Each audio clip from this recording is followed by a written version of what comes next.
mamas, daddy, but a convicted criminal. Yet now, after the trial has been completed, after the judge has dismissed the jury, after the gavel has been slapped to the table, we automatically convert to a stance or a feeling of a sense of being better than they are. Can I tell you that we are no better than they are? Yes, yes. Can I tell you that we have been committing similar crimes as the convicted have for years now?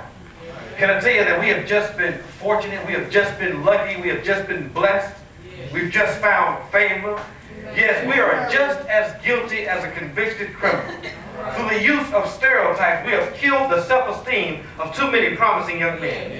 Through the use of stereotypes, we have raped away the dignity of too many full of potential young women. Through the use of stereotypes, we have pulled a Foxy Brown and perjured too many young, aspiring youth.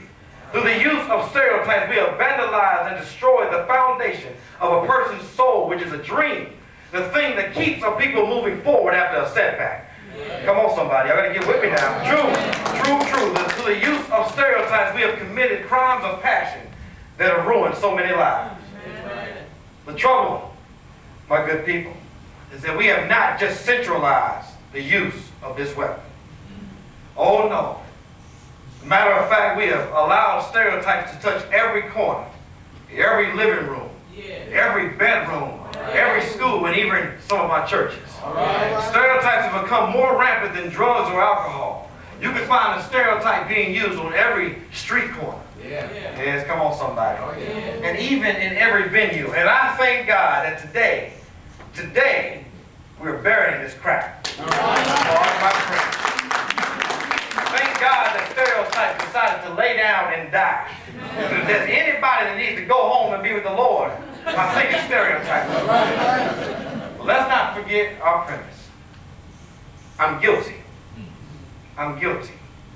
Listen, in order to be found guilty, there are three critical components, three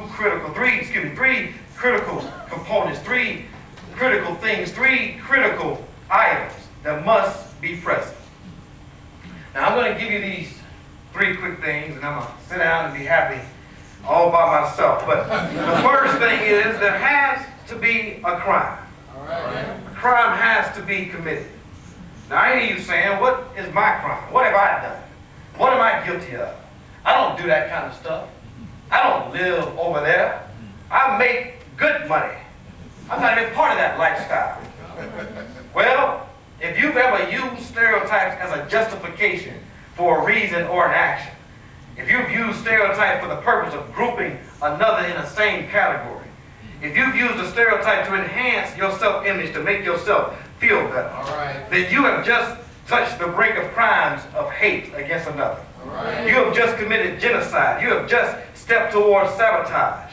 If you think hard enough, you might even be able to deduct that you have just created a hostage situation where you have specifically restricted someone from the abilities of another.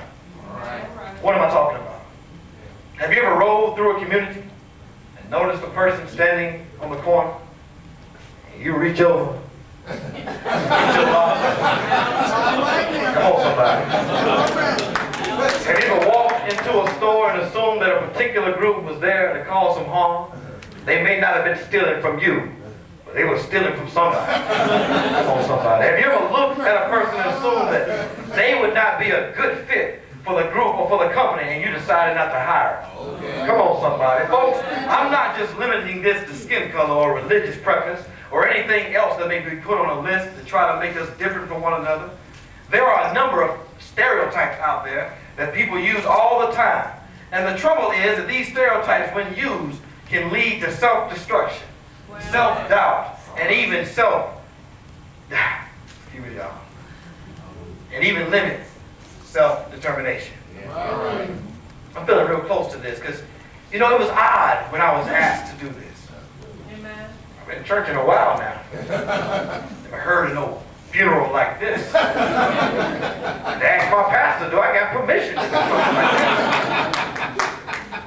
But as I prepared for this, even in my young 31 years of living, it hit home with me. And you know what? Instead We need to love on our brothers and sisters. And not hold them down, but pick them up. Amen. Giving them a chance to prove themselves before we choose to use a stereotype to make our decision about them. Amen. Have I got a witness? Yes. Y'all still with me? Oh, yeah. Don't fall asleep now. Come on, somebody. So now we have the crime, but we can't proceed without the corroboration, without the evidence, without the proof. You see, you can't have a murder without a body. You can't prove a bank robbery without the money or the loot. You can't have a DUI even without drugs or alcohol. So what is the corroboration? What is the evidence, the proof in the crime of stereotypes or negative perceptions? The evidence of this crime is all around us. We leave victims scattered to and fro every day. We leave them disillusioned, hoodwinked, and bamboozled. All right. We leave them in awe, shocked by our treatment of them. We crush ideas. We cause setback for a person based off of ill-created innuendos and group-based rumor. The evidence is all around us, y'all. Yeah.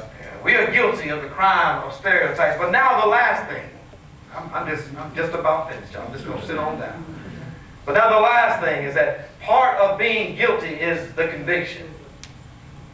We all have watched enough court TV miniseries to know that a hung jury won't get a conviction. Without a conviction, there is no verdict. Without a conviction, you cannot be found guilty.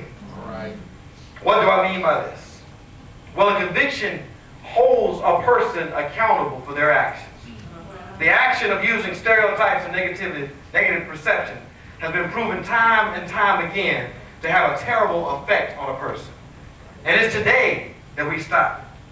It's today that we take a stand for righteousness. It's today that we take a stand for this nation's future. It's today that we take responsibility for who we are and what this world is to become. It's today that we pave a path of loving one another. It's today that we erase negativity from the face of the earth. My brothers and my sisters, come on somebody, I'm guilty, but I won't be guilty in the same way anymore. Because from now on, I'll be guilty of helping my fellow man.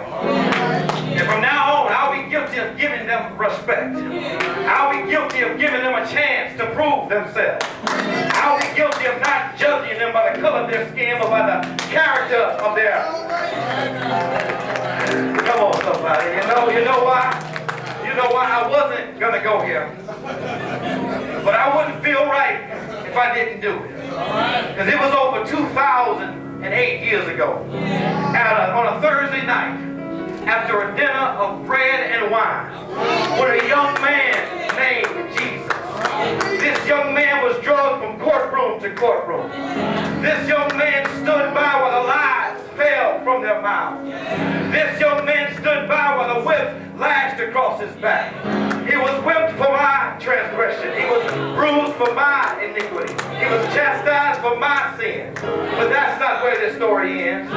Yes, that's not where this story ends. Because then he drug an old rugged cross up the side of a mountain. But there he died. But there he died. He died for you. He died for me. But that's not where this story ends. Because then, after he died, he was buried in a borrowed grave. I say borrowed because he didn't stay there.